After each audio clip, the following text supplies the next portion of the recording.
Hey, what's going on, everybody? Welcome to another edition of Mean Streets, powered by FTN, right here on Game Plus Network. Happy Wednesday. Chris Meaney here with you on today's program. Like usual, we got Joe Metz of FTN dropping by today as well. We are going to talk a little NBA. There's only 3 games on the ice this evening. I will have a couple NHL picks and props. Also going to hit up the fantasy hockey waiver wire in a little bit, but it's heavy NBA here today. A little bit of fantasy football as we head into week 15.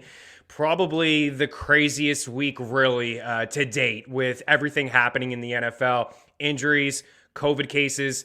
The Browns doesn't even look like they're going to have a roster to play this Saturday against Las Vegas. We'll touch on a little bit of, the injury news and some rankings. We'll really dive into that tomorrow to try to help people out. This is semifinal week. It's fantasy football playoff time, as if week 15, 16, 17 were crapshoots anyways. It's all about matchups, but now with the COVID happening and injuries happening, it's going to be a little challenging, honestly, to rank players. It's been tough. Rankings are live over at ftnfantasy.com. For example, Nick Chubb. Where do I put Nick Chubb in my rankings? I had him as a top 5 running back when I was going through the rankings early yesterday, late Monday, and now I'm seeing as many as 17 players on the COVID list, including Baker Mayfield, Jarvis Landry, and who knows how many more will pop up over the next 24 hours or so. The same thing's happening in the NHL. The Calgary Flames have 17 players as well on the COVID list. I don't think we'll see them on the ice anytime soon. Patrice Bergeron was just placed on the COVID list before we came on, and reports out of Boston that the Bruins are just going to stay in New York tomorrow after their game because they don't want to travel to Montreal and be stuck in Canada for Christmas. I'll tell you what, there's a lot worse places that you could be stuck for Christmas, but it is a little chilly, and I do understand.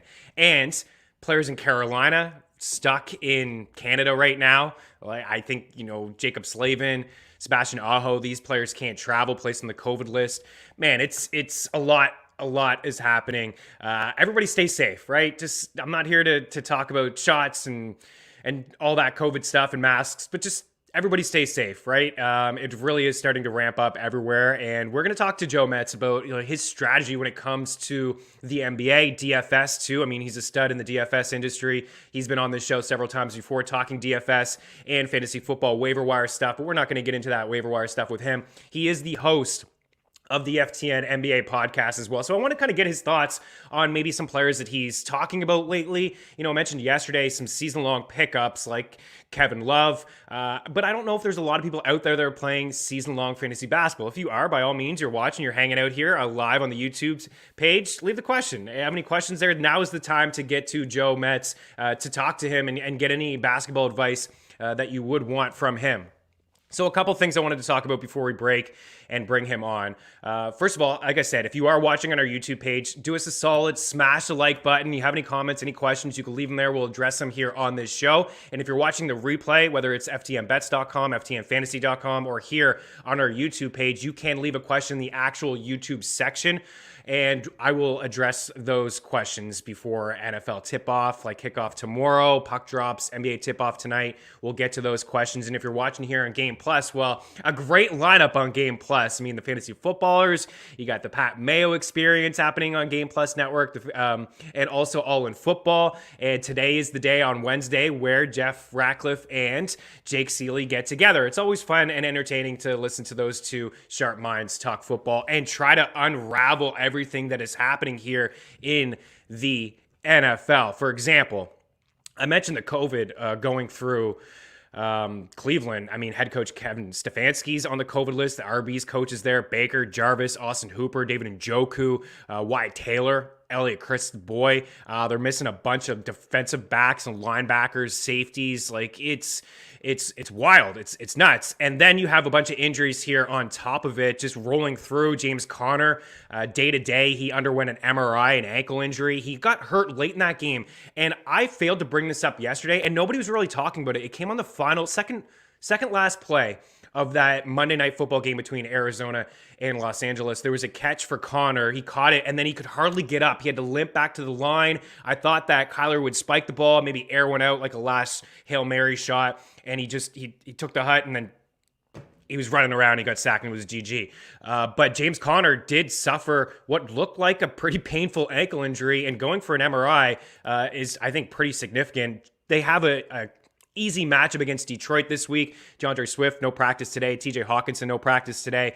Detroit going through a lot. Chase Edmonds could return. He was a game-time decision last week, so he could return and maybe fill in for James Conner. But Conner's had a terrific season, and we'll get to him a little bit later on when we look at the top players through 14 weeks of the fantasy football season. Because in my opinion, the regular season, it's done, it's over, and these are the players who got you to the playoff run. So we'll dive into some of those and some surprises and whatnot. But there's a lot of other injury news, too, on top of this COVID stuff. DeAndre Hopkins headed for a second opinion on a knee injury. Looks like he could miss this week against Detroit. Man, a rough go for Hopkins over the past few weeks. He's had, just an okay season. He's been very touchdown dependent. He hasn't had a lot of blow-up games. He hasn't been really getting separation, and clearly he's dealing with something. But he hurt his knee towards the end of that game in the end zone as well. There was a play where he almost came down with it, and then he had to, he finished. He didn't even, finish the game. He had to go off to the sidelines. Rex Burkhead is ruled out. Maybe DJ could help you out in a pinch. Jalen Hurts, ankle trending upward to playing. Tony Pollard returned to practice. Lamar Jackson, no practice. Josh Allen, limited. Does look like Lamar is going to try to tough this out and play against the Green Bay Packers this week. Same deal for Josh Allen. You may not see him run around quite often this week, but he's got a cannon of an arm, so I think he'll be okay. And, he's currently quarterback 1 in the season, so he's starting.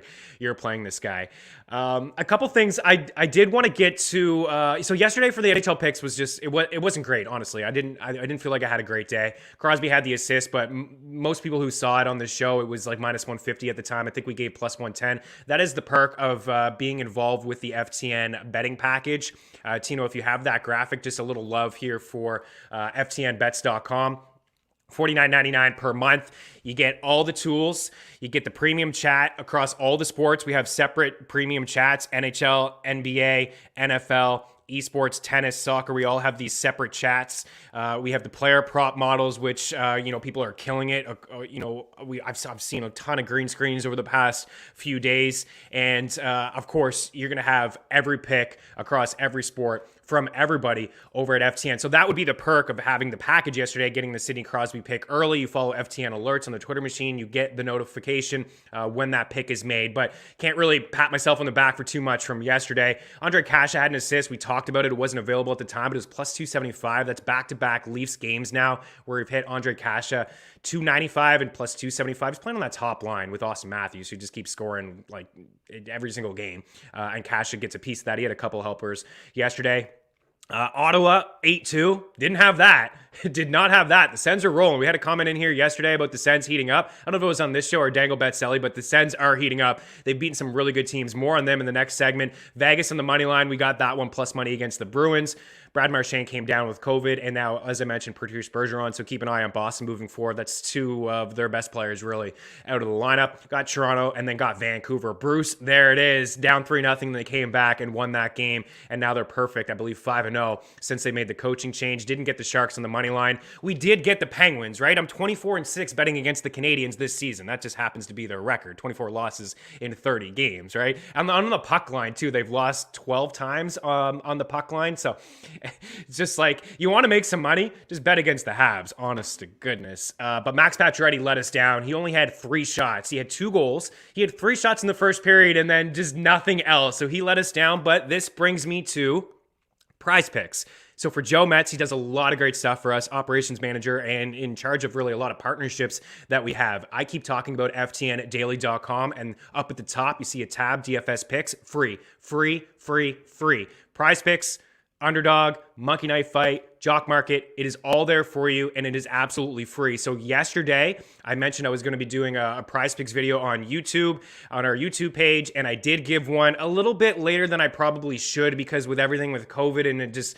There weren't a lot of picks that I liked, but I gave them towards, about an hour and a half before, the main slate started. But George, another one last night, right? Patches crushed you. Patches absolutely killed you last night. But as I've been talking about over at Prize Picks, you don't have to go perfect. You can go 3 for 4. So I gave 4 pick entries and I nailed 3 of the 4. I had Victor Hedman and Darnell Nurse. Hedman over 2.5 shots, Nurse over 3. That's just a 2-pick power play. You got to nail both of those. It pays 2-1. And then I had a couple 4-pick entries, flex plays, where you only have to hit 3 of the 4. And say you put $100. It's 4-1 anyways if you go with a 4-pick entry for a flex play. You can bring in 4 units. It doesn't have to be $100. It can be $10, it can be $1, it can be anything you want. If you're a first-time user, use the promo code FTN. They'll match your first deposit 100% up to $100. If you've already done that, refer a friend, and it's a free $25 in your Prize Picks account. It's that simple, and then you can play around with some of this stuff because we are giving free picks across all the sports that Prize Picks has to offer, and it's a simple over or under on a player's prop or their fantasy score, and you can mix and match across all the sports. So you can take one hockey play tonight. You can take a couple plays from Metz in the NBA. You can take a couple NFL plays from our guy, Kevin. Magic Mike is what I like to call him. Jokes aside, he's not watching. Maybe he's watching. I don't know. But he just gave a couple picks too that I tweeted out. And like I've been talking about, there's some soft lines over at Prize Picks to take advantage of, according to, when I match them up with the new prop tool that we have, the Prize Picks Edge tool from Jeff Ratcliffe. He basically does that for you. He finds the edge that Prize Picks has according to other books. And that's free to check out. There's really no excuses. Everything is free to check out over at ftndaily.com when it comes to these free picks. So nailed the 3 to the 4 and the 2. Had the Morgan Riley over 2.5 shots. He's another guy we got to put on our list. I believe he's hit 5 straight games, usually plus money too. He was last night. Jeff Carter over 2.5 shots. Noah Dobson picked this guy up in fantasy hockey over 2 shots, and we didn't get the Ekblad assist. And on the other side, Hedman over 2.5 shots. Nick Suzuki over 2 shots. Nurse over 3, and then didn't get Carlson 2.5. So I'm telling you, George, this is it, dude. This is for you. We are going to nail a prop or a parlay for you today with Metz's picks. We're going to crush it for you today. I'm not me, maybe just Metz, but Prize Picks. I'm telling you guys, Prize Picks is the way to go. 3 for 4, 2 for 3, 4 for 5. I see it all the time. People adding that one more game, and it's always the last game. PrizePicks.com. 3 for 4. Hedge life. That's what it's all about. One quick break. I want to talk hockey quickly, and then we'll bring in Metz. So one quick break, and then a little bit of NHL stuff, and then a whole lot of NBA stuff here on Mean Streets. Don't go anywhere. We'll continue things here on Game Plus Network.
You're watching Mean Streets here on a Game Plus Network. Chris Meaney here with you. All right, Tino, let's bring up a couple fantasy hockey waiver wire stuff here. We'll do it. We'll do a quick time, and we'll revisit the NHL here in just a little bit with some picks and some props towards the end. I see in the comments here now. Yeah, Labatt locks, baby. A little bit later on. So Josh Norris, big day for Josh Norris.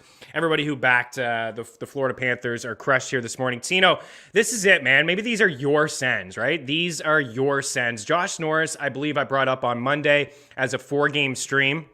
I've been super impressed with Josh Norris. I really like that top line in Ottawa. Norris and Drake Batherson and Brady Tkachuk. So Tkachuk was drafted everywhere. Norris, it was probably undrafted, honestly, in most 12-team standard leagues, but he and Batherson were a big part of the fantasy hockey draft kits over at ftnfantasy.com. So for Josh Norris, obviously these two have these three have played together for 2 seasons in a row, and the chemistry really started to heat up towards the end of last season. For Josh Norris, he's got 14 goals in the season.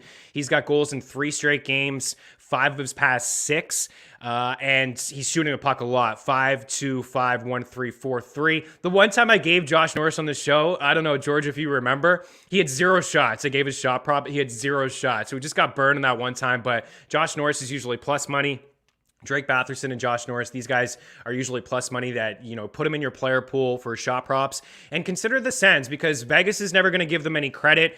They've won 5 of their last 6 games. They've beaten really good teams too. Carolina, Colorado, New Jersey's no good. Tino, you were at that game. Tampa, they won 4-0, and then they spanked Florida 8-2. Now they have Tampa again tomorrow. I don't know. We'll talk about that tomorrow, Dangle Betselli. But Josh Norris, pick him up because you're running out of time. Honestly, he's one of the most added guys here over the past week or so. The Sens have a couple more games this week. As I mentioned, they're part of the 4-game stream. Got to give some love to Cam Atkinson as well, another guy who was a stud last night. And this is something we're going to be continuing to do on this show, kind of touch on studs from the night before, but also, can these players help you out, in season long? I'm not just going to talk, Max Pacioretty had 2 goals last night. You can't pick him up. It's great. We've been talking about Pacioretty quite a bit on this show. But Cam Atkinson is available in leagues, had a hat trick last night, 4 points, had a shorthanded point, and also had 7 shots on goal. So for Cam Atkinson, he's a very streaky scorer. He's owned in 46% of Yahoo leagues. He does have 12 goals on the season. He's got 5 goals over his last 6 games. And, you could say that about a lot of players in the NHL. They're, for the most part, everybody's streaky besides Matthews and Pacioretty and Ovechkin. The pure snipers, David Pastrnak, these guys are just studs. They're elite goal scorers. But mostly everybody else, they go through highs and lows. But for Cam Atkinson, 35 goals in 2016-2017, 41 goals in 2018-19. He is a 6-time 20-goal scorer who has, like we just said, flirted with the 40-goal mark. Now, I don't think he's going to get up in that range, but if you look at the back of the hockey card when it comes to Cam Atkinson in the game log, he started his first 6 games with the Flyers, and he had 6 goals. Then he went 8 or 9 games without a goal, then he had a couple in a row. Then he went 8 or 9 games without a goal, then he had a couple in a row, and now he had a hat trick last night. So Cam Atkinson is certainly someone to keep an eye on. And guess what? His next game comes against Montreal tomorrow, and they just can't keep the puck out of their net, right? It's like poor Jake Allen. Dude can't stop a beach ball right now, and it's not even his fault. And then one more guy I wanted to bring up, don't have a board for him, is Noah Dobson. I believe we talked a lot about Noah Dobson yesterday on Dangle Betselli. Eric Young said he was going to pick him up everywhere across the board. Noah Dobson is really, really trending up. This is a former first-round pick, 12th overall in 2018. He's from Summerside, Canada. Shout out, right? PEI. World Juniors, he was fantastic a few years ago. But he's really starting to get more ice time. His last few games, 20 minutes, 24, 26, stuck in the 20-minute range for 3 straight games, and then 23-11 last night. There's a couple injuries on the back end for the Islanders, but this is no fluke. He is really good. The upside is there. We're in the middle, or the start, I suppose, of a breakout season for Noah Dobson. His ownership is 16% in Yahoo leagues, and it's jumped up 7% over the last day. Over his last 6 games, he's got a point in all of them but one. He's got 3 goals. He has at least 2 shots in every one of those games, and he's blocking shots, and he's throwing his body around as well, so he can help you out in Bangers leagues. That's it from the Fantasy Hockey Talk. That's pretty much it. James Reimer, if he's available, he can help you out in goal. But with everything happening in the COVID world, maybe ask your commissioner to have one more IR plus spot or IR spot. It's really tough. The Flames are really going through something right now. I would cut my ties with a lot of their players. Maybe not the top line. Like, you keep Gaudreau, you keep Lindholm, Tkachuk, you keep Mangiapane, but everybody else, I think, and Markstrom, but everybody else, I think you got to rotate through streaming players. We have all that stuff live over at ftnfantasy.com. 4-game streams, weekend streams, back-to-backs, try to help you out. But any questions, as always, you can reach out. All right, enough about that. It's NBA picks time. This is what we're all here for. We are going to bring in Joe Metz. We're going to see some surprises in the NBA. We'll talk about his Bucks a little bit. We'll also talk about Steph Curry. Maybe Kevin Durant. Maybe Kevin Durant. But also some NBA picks and some props in here next with Joe Metz. Keep her locked.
Welcome back in Mean Streets here live on a Game Plus Network. Chris Meaney and our guy Joe Metz, J Metz 34 on the Twitter machine, doing a lot of great stuff for us over at FTN, the operations manager, running the partnerships for us. We've been talking a lot about prize picks here, Joe, on this show. A busy day in the NBA, 11 games. Yeah. Man, a lot happening in the association these days.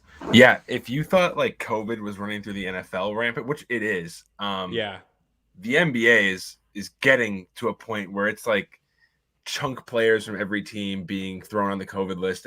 Like James Harden got ruled out an hour before tip off yesterday. With things like this, like you see the Bulls have had, I think, 8 players in the protocols. Hornets had a few. The Bucks now have 3. Lakers have 3. Like it's that time of year, but it's getting pretty serious right now. But it's making for some very, very hectic NBA betting and DFS. Well, we brought you up yesterday because of the tweet that you had, the Michael Scott. I mean, Tino was in stitches when he was bringing it up with me yesterday. But the Joel Embiid thing too, like that was crazy. I know there was typically with Embiid or player like him, like Kawhi Leonard, LeBron, Anthony Davis, like guys like that who are typically subject to resting and sitting. You have some type of inkling before the slate.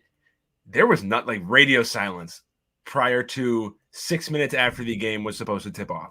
He was scratched. So that one definitely hurts. I thought that was a great value, and it just slapped me in the face.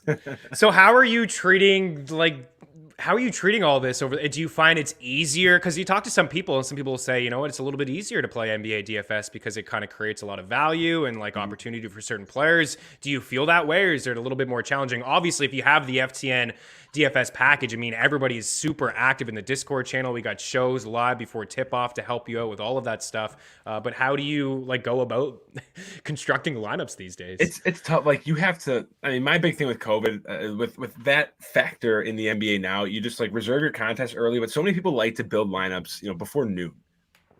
You just can't do that right now because you're going to get stuck on these players that you love in the morning or the night before, and then you'll kind of suffer from like paralysis by analysis, I guess. You'll get so stuck on these plays that you refuse to move off of the value plays that open up later in the day, or like for all intents and purposes, like something like yesterday, James Harden gets ruled out, and that screws up your entire lineup.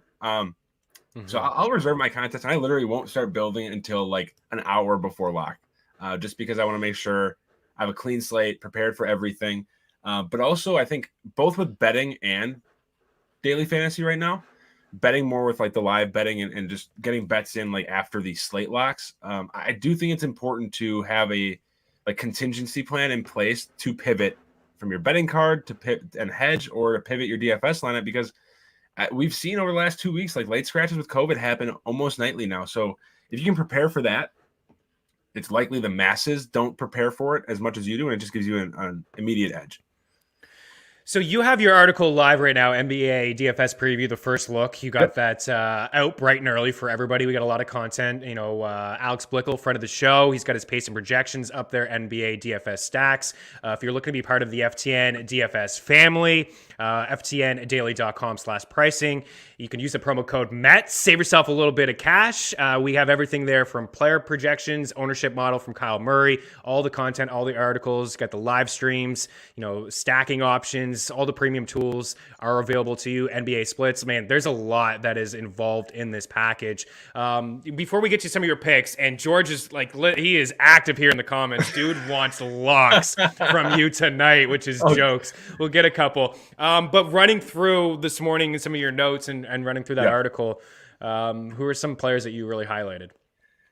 It's tough on this slate. We have some news, but like I said, like we're probably going to get more. As we know right now, Giannis and Dante DiVincenzo, who was supposed to make his season debut for the Bucks today, are in the health protocols now. Chris Middleton up in the air, had a hyperextended knee last game. They're saying he could not miss a game, which would be pretty surprising. But if he's in, him and Drew Holiday make for great plays without Giannis because of all that usage and peripheral rates that kind of are avoided now. If he's out, though, you have to love Drew Holiday from a DFS and a prop angle.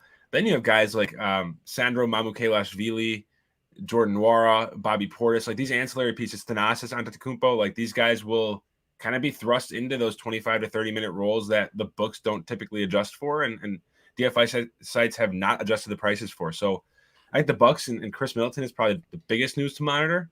But, before we hopped on here, Tyler Hero got ruled out with Jimmy Butler and Bam Adebayo already out, like the Heat wings, Duncan Robinson, Max Strus, Kyle Lowry, these guys are all in great spots from both a betting and a fantasy market. Then your boy Luka remains out. I think he's supposed to be out a couple more games. Porzingis and Jalen Brunson have been playing really well. So those are two players I like to target primarily in DFS when Luka's out, because people will play Brunson, but they don't like paying a premium for Porzingis, and I get it. Especially, I'm sure you get it as a Mavs fan. Yeah. He's been productive, so I'll pull the trigger if no one else is. Yeah, I played both the other night in DFS lineups. I saw that Brunson was 70% owned, which was crazy. But Kristaps was the guy who went under the radar. He wasn't really owned, and he was the one who returned a profit, and he was phenomenal. Okay, so by the way, the pronunciation on some of those names, well done, sir. I've worked with Zach Graham, our another NBA guy, our resident EuroLeague player, on the pronunciations. He's given me like a Google Translate breakdown every slate of the or Rosetta Stone breakdown, I should say, of the player names. I love it. Yeah, another friend of the show. Zach is super sharp. We love that guy here on Mean Streets. Okay, so tonight, a ton of games in the NBA.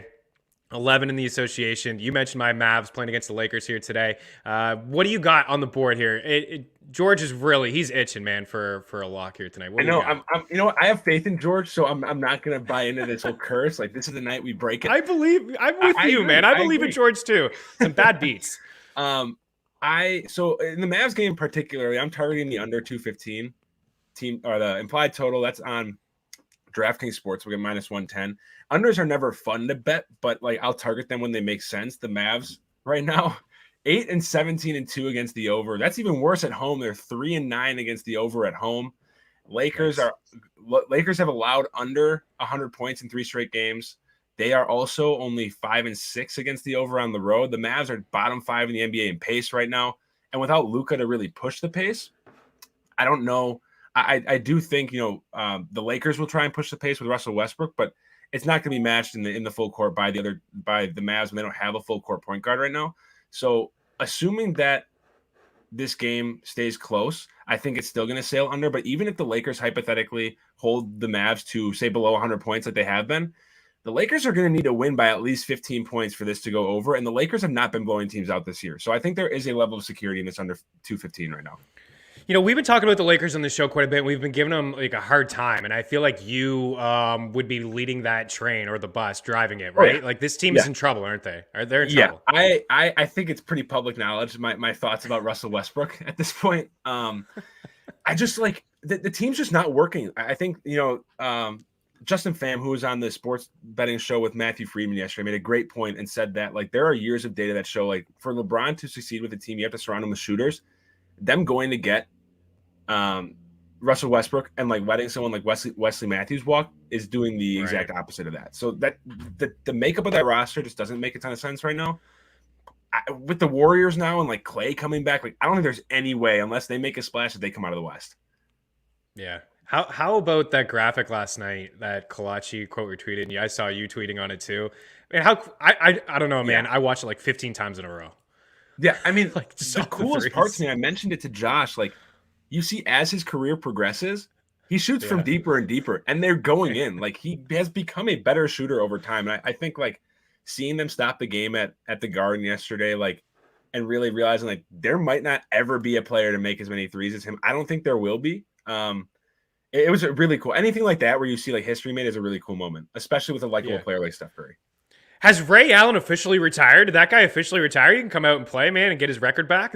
Yeah, he might. I mean, there were a lot of memes going around yesterday. Like, they caught him kind of staring sternly at Steph Curry when he was celebrating, and it was like I don't know if you saw The Last Dance when Larry Bird hugged Michael Jordan, kind of cussed him out like that, and they kind of related it to that. Like, there's a little drive for Ray Allen, I think, where he's a little jealous right now. Maybe he will come back. A playoff team. I'm sure the Lakers would be better off with him on the court right now than some of the shooters they have. Can't argue that, buddy. Can't argue that. All right, so some props. I saw Kyle Lowry was on that board, and we see some comments. There's an ongoing joke here, as you know it too. Any player that George puts on the board, it's like RIP, late scratch. I'm seeing Tino saying for Kyle Lowry, but we like this guy tonight, right? Because of the opportunity you talked about. Yeah, I'm sure. So we gave this line this morning, over 16.5 points, -106, barely any juice on FanDuel. That's probably going to jump up right now to 18.5, maybe 19.5 with Tyler Hero ruled out. But I mean, Kyle Lowry has topped this in 3 of the last 4 games. He's seeing a massive usage and peripheral bump with Jimmy Butler and Bam out. Now Tyler Hero out, who's probably a better scorer than Kyle Lowry. There is no one else in this team to shoot the ball right now, so this seems like a gimme for Kyle Lowry. I think the one thing working against him is the fact that he's on the graphic. So if this holds steady and this cashes, I think George is going to wake up with a nice smile on his face in the morning. Yeah, you're right. I am seeing some movement. You can't FanDuel 17.5. Jump on this guy's now. I still as like Metz that says, over. Yeah. This will change. Yeah, Caesars has 18.5 -120, but FanDuel is still 17.5. So you still like that. But yeah, jump on this now. Another reason to follow FTN alerts, and if you have the FTN betting package, then you get Metz's picks right away when he places them, and then we're all active in the Discord channel as well. And talk to me about Murray with the Spurs. What do you got there? So he has been, I mean, for like 2-3 years now, one of my favorite players to bet on, and really just one of my favorite players in the NBA. He, I think, is one of the most underrated two-way players in the league, arguably the best guard defender in the league. But he has nearly averaged a triple-double this season. He's averaging 16.7 combined rebounds and assists on the year, and he's a player that thrives in pace-up spots. So, one, you're getting a prop at 15.5 rebounds and assists. It's already over a full peripheral lower than his season average. And then he steps into a game after hitting this prop 9 of the last 11 games against a Charlotte team that ranks 3rd in the NBA in pace, and they have the absolute worst defensive rating in the NBA. So if there's a matchup for him to exploit, it's this one, especially at a prop where this is already lower than what we were expecting from him, and he's coming off of a triple-double. So it almost feels too good to be true. There is some juice at -130 on FanDuel, but I think it's juice well worth paying right now. All right, before we get you out of here, I did want to just talk about maybe some surprise teams and whether you think they're for real or not. Like, how about this Cavs squad? Like 17-12, they've covered in 12 straight games. This is wild. Like Kevin Love, we gave some love to Kevin Love on the show the other day. He looked like the Kevin Love of old. I don't know. Like, if you could stay healthy, I can't see why he couldn't continue this pace. It's nice to see him actually healthy and on the floor. Like, good for Kevin Love. Is this a team that you're buying, like, in the betting market? Is there any edges there in DFS? Like, what do you make of this Cavs squad team? 4th place, man. 17-12 in the East. It's they a look surprise. Good. I don't know if I'm buying them to do anything like win the conference or even win the division, being in the same division as Milwaukee. But as long as they're still under like 160, like -160 to make the playoffs, I think that's a good bet right now. They're already establishing some ground on the lower tier teams in the East. There's COVID running through teams like the Bulls, the Hornets who are in the playoff hunt. The Knicks have been struggling. So I think there's some value there. In DFS right now, the trio of Darius Garland, Evan Mobley, and Jarrett Allen have just been absolute stone cold, like safe cash game plays every slate. And no one plays them because of their prices, but if you are looking for a reliable cash game play, those are your guys. The one, like Evan Mobley's been great. He's the favorite for Rookie of the Year right now. But at his price, let me double check what he's sitting on DraftKings Sportsbook. He's sitting at +150. So he's, I don't want to say a heavy favorite, but he is a significant favorite. Cade Cunningham 225, Scotty Barnes 300. Speaking of surprises, Scotty Barnes is my favorite bet to win Rookie of the Year right now. He has been like everything the Raptors have wanted, and Nick Nurse praised him before the season. Over the last 2 weeks since the start of December, he's averaging 15.5 points, 8.5 boards, 3.5 assists in 39 minutes per game with 2 blocks and a steal per game. Like, if you're speaking of season long, like this is a guy that is filling up every category. You want him on your team, has a ton of dynasty value, and at +300, one of the more durable rookies. And so far, one of the more efficient ones. I think he's a better bet than a Cade Cunningham or an Evan Mobley, given their odds right now.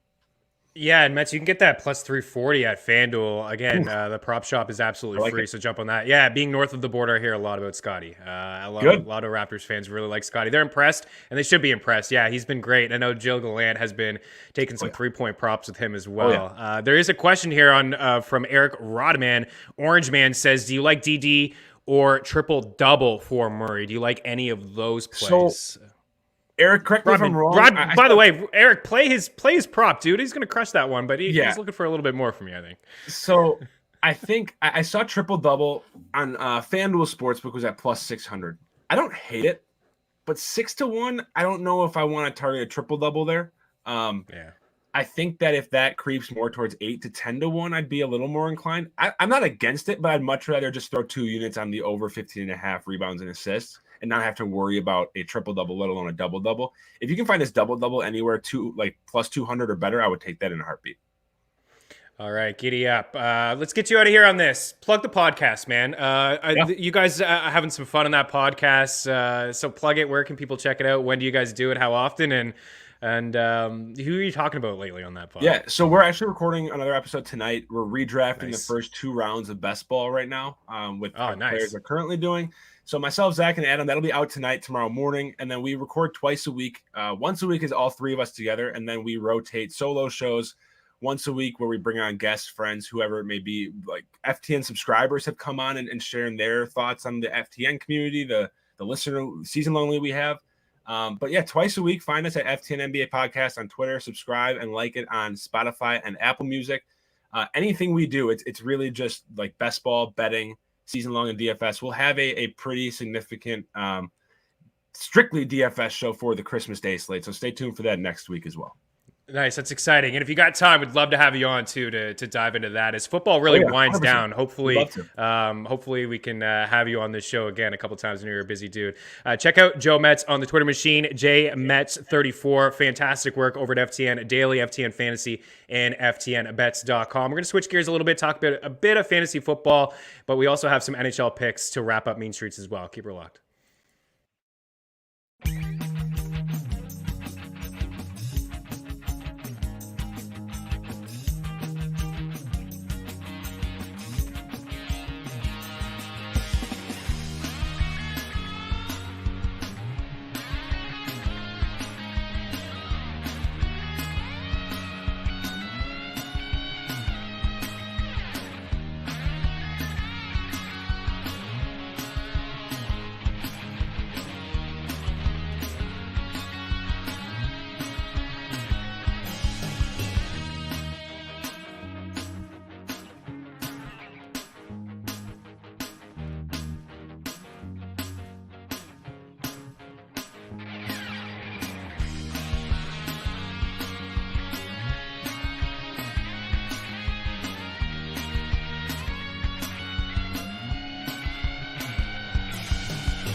Welcome back into Mean Streets here on Game Plus Network. A shout out to Joe Metz, man. Fantastic stuff. Rodman's hanging out here. Yeah, Seattle killed killed the parlay yesterday. Vegas, Toronto, Vancouver, and the Kraken won that game. You know, it was a tight game, 0-0 halfway through, and the Kraken found a way to win that game. And they are playing tonight. And spoiler alert, I kind of like the under. So proceed with caution.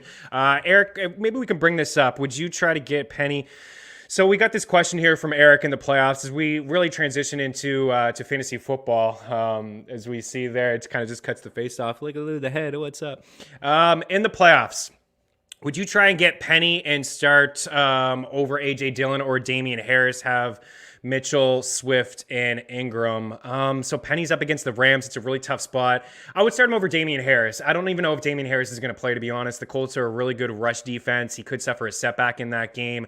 I think we'll see some Ramondre Stevenson. I wouldn't be shocked if we find out that Damian Harris won't play in that game. I think you play A.J. Dillon. I think the Packers are going to have their way with the Ravens. You could see some running attack. But, I mean, you're playing Elijah Mitchell no matter what.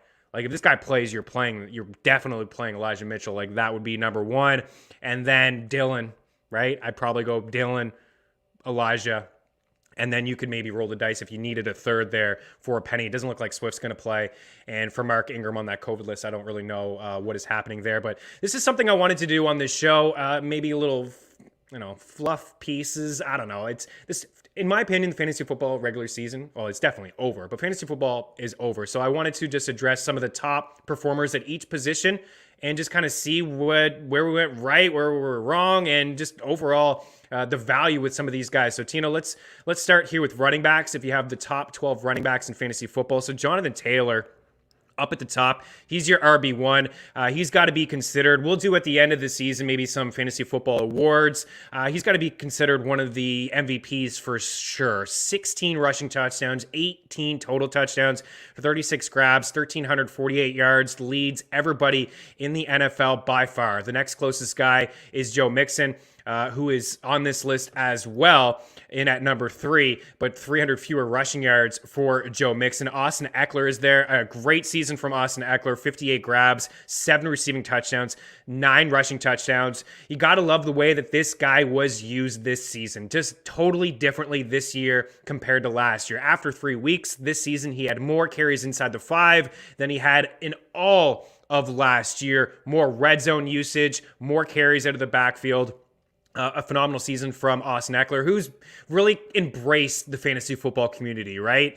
With him and Liz Loza doing the podcast over at Yahoo Sports. It's just a phenomenal listen. And I love just hearing Austin Eckler talk about things in the NFL. Like, for example, week 1, when he was talking about, the game plan was for him to help and protect and chip away and protect, Herbert against Washington. So he didn't have any targets out of the backfield and things picked up. And he basically gave everybody a little sneak peek of what he was going to do the following week. And that's exactly what he did. He caught a bunch of balls out of the backfield and, the rest is history. Joe Mixon, phenomenal season. Everybody always makes excuses for Joe Mixon that they don't want to draft him. Some injuries, the Bengals offensive line, but 1,000 yards, 12 touchdowns on the ground, caught 28 passes. Not as much as I thought he would catch this season, but 2 receiving touchdowns as well. Najee Harris, not super productive, 873 yards on 237 carries, but 60 catches on 75 targets, 9 total touchdowns. These are the steals here in this section. Leonard Fournette, James Conner, and Tino's boy, Cordarrelle Patterson.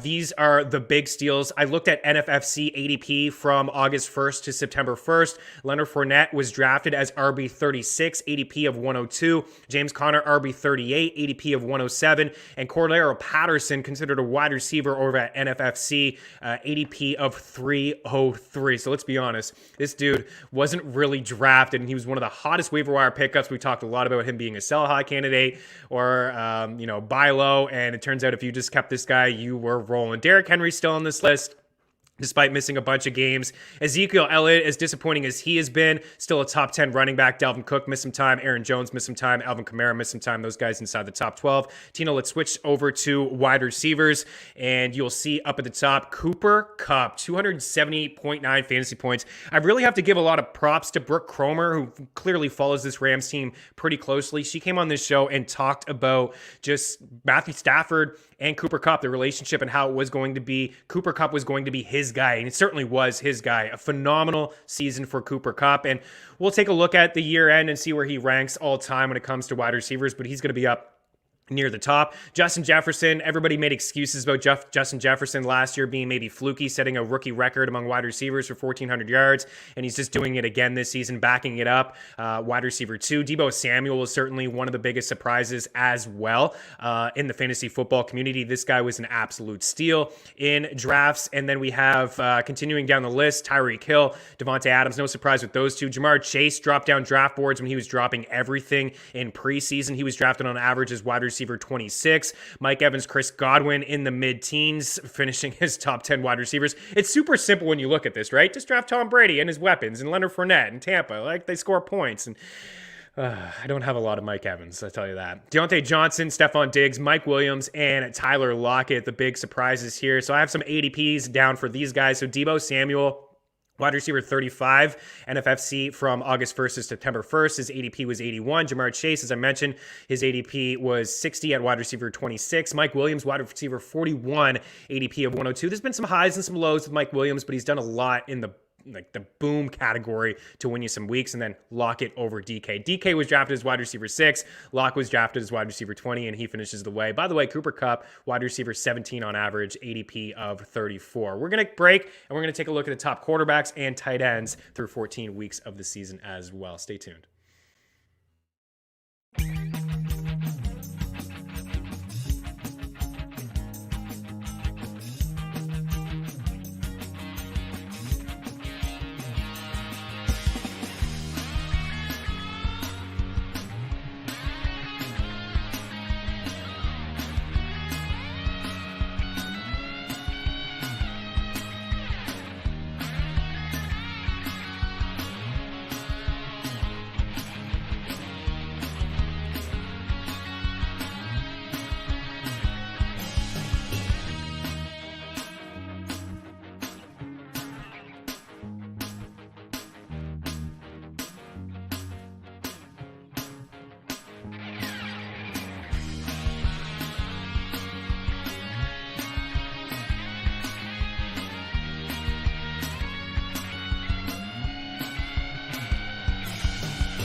All right, welcome back in. Let's take a look at the top 12 quarterbacks in fantasy football through 14 weeks of the season. Up at the top, Josh Allen, Tom Brady, right? I mean, he went undrafted in one of my 10-team leagues. Like, nobody really wanted Brady, myself included. I was like, Tom Brady. I mean, yeah, he's great, but, I wanted a rushing quarterback. I get a little Jalen Hurts towards the end of some of my drafts. But you see Tom Brady, phenomenal season where he could finish his quarterback one, considering what he's doing at this age. And the way that the Bucs run their offense, I mean, he's going to be, I think he's in for another great season next year as well. Herbert, QB3, Matthew Stafford with some value there. He was drafted around quarterback 9. Patrick Mahomes, Jalen Hurts, certainly a lot of value. There was a lot of debate whether Jalen Hurts could be a top 5 fantasy quarterback. You say what you want about his accuracy, but what he does on the ground provides a lot of value. Aaron Rodgers, Kirk Cousins was great. I have a lot of shares of Kirk Cousins because I figured that right around week 6 or 7 when the Vikings were on a bye, that Trey Lance would take over and I could make that switch. That didn't work out, but if you did that, you just rolled with Kirk Cousins the rest of the way, and he's been great. Lamar Jackson, Joe Burrow, Kyler Murray, and Dak Prescott. So Kyler missed a lot of time. He finishes at the low end, a bit of a bust. We can call him a bust, right? I think we can call Dak a bust as well. These two guys were drafted inside the top 5. It's all about finding value at the quarterback position in drafts. It's not so much about taking those top guys. Like Mahomes is great. Lamar is okay, right? He's fine, but finishing his quarterback 9, these guys not returning value. The studs really looking at this list, the guys that return value, Brady, Herbert, Stafford, Hurts, Cousins, maybe Burrow. All right, move over to tight ends. These are the top 12 tight ends. Don't have to spend a lot of time, but bit of a surprise, right, to see Mark Andrews here up at the top. Travis Kelce's had 2 dud games in a row, so tight end 2. We could call him a bust, I suppose. He's been pretty consistent. George Kittle, but it really is also about finding value and being active on the waiver wire when it comes to some of these tight ends. Dawson Knox, Dalton Schultz, Dallas Goedert was dropped at times. Rob Gronkowski was drafted outside the top 12. Zach Ertz was like tight end 26. Certainly the trade to Arizona helped Zach Ertz as much as it helped Dallas Goedert to separate those two. But the big guy here, the MVP at the tight end position, in my opinion, is Pat Freiermuth at 103. This is a guy who, at the end of the day, could leapfrog maybe 7 or 8 tight ends here and finish as tight end 4 ahead of Kyle Pitts, who also did not return a value. So I know I kind of rapid fire through some of that, but I wanted to bring attention to some of this stuff, and we're going to have some fun with it on the Twitter machine as well. Thanks to George for making those sparkling graphics. All right, we're going to round up the show with a couple NHL picks. Got a couple props as well, and an under. I know, I'm going back to it. I'll explain why here after the break. Stay tuned.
right, welcome back in one final time. Sam Wallace hanging out with us. We appreciate you, dude. Yeah, Fournette's pass catching just straight insane. At least 6 targets in 5 straight games. Led all running backs, 62 catches through 14 weeks. My opinion, like I said, whatever happens the rest of the way, that's it. These are the guys who got you here, and those are the top 12 at each position. So some surprises and some guys just balling out, but Fournette is one of those surprises as well. All right, so a couple games in the NHL. Let's bring up the picks board. There's really not a lot to talk about here in the NHL with 3 games. Alex DeBrincat going back to DeBrincat. He's cleared in 6 of his 8. Of course, one of those games, George had him, made him the graphic. It's okay, George. We're getting DeBrincat here tonight. 2.5 shots, 7 in his last game. As I mentioned, he's cleared in 6 of his past 8. I'm going to Mika Zibanejad. He hasn't been shooting all that much, but with only 3 games in action, it's just one Ranger I can consider, or maybe 2. Chris Kreider or Mika Zibanejad. If you can get Panarin at 2 over at PrizePicks, you get the push. He's been shooting a little bit. They get a matchup against the Arizona Coyotes here today, but I do like Mika Zibanejad. If I had to rank him, I would put Troy Terry ahead of Zibanejad. It's just the way that I gave them for George, just kind of in the order of the games that are happening here this evening. But for Troy Terry, 6 shots, 5 shots, and 4 shots in his last 3 games. I believe Ryan Getzlaf returning to the lineup. Remember when Terry was hot fire, he was great, and then he cooled off? I think part of it, obviously, he wasn't going to be able to sustain the shooting percentage that he had over the first month of the season. But having Ryan Getzlaf back in the lineup, his center, I think that's great for Troy Terry. 15 shots in his last 3 games. He's minus 105 for over 2.5 shots. And then Ovechkin's plus money here for an assist. For Ovi, as much I talked yesterday, it didn't really work out for Pacioretty and Matthews to have assists, but I still believe there's a ton of value in these snipers to have assists. 24 assists on the season. He's got 5 assists over a current 3-game assist streak, and he has 6 assists over his last 5 games, so he's plus money. And then Anaheim has played to the under in 4 straight games. That's why I'm leaning with the Ducks and Seattle under. Proceed with caution, guys. The Kraken don't have a lot of offense. The Ducks don't score a lot of goals either. If it's Gibson and net, I feel good about the under. I know, my bad. And also, Nicholas Backstrom. Backstrom in DFS is 4K. Make him active if you drafted him in fantasy hockey. It looks like he's going to make his 2021 debut here this evening. Eric, I'll address that in the comment section. Any goal scorers, it's got to be Ovechkin, and take a shot on Mika Zibanejad. All right, we'll talk to you soon. Tomorrow, that is, with Thursday Night Football and a whole lot of NFL talk. Have a good one. Cheers.